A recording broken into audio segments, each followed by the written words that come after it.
there is some level of introspection going on in the Democratic Party after the election. At least there are discussions about the question, why did we lose? And one of the popular answers that is emerging among elite Democrats to this is found in the current number one best-selling nonfiction book by Ezra Klein of the New York Times and Derek Thompson of The Atlantic. It's called Abundance. And I don't know if you know anything about this, but you come in for a little bit of, you personally come in for criticism in this. In fact, they sort of, they blame in many ways you and the Naders Raiders of the 70s for creating a bloated administrative state. Shame on Ezra Klein. The problem with Ezra Klein is he never talks to people like us.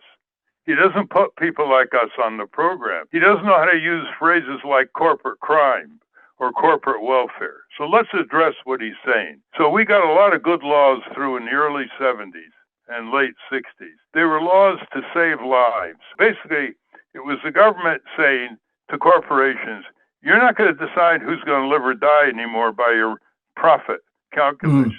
You're going to have to meet mandatory safety standards. What's so wrong about that? Instead, he hops on this obstruction by bureaucracy, and you can't get anything done in terms of projects because of all the permit complexities.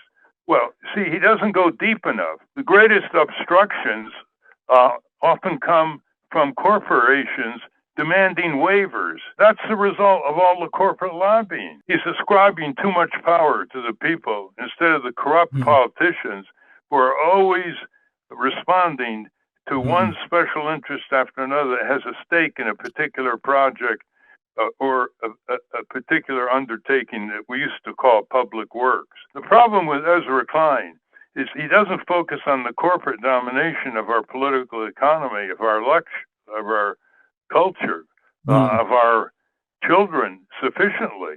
And he's lost his way.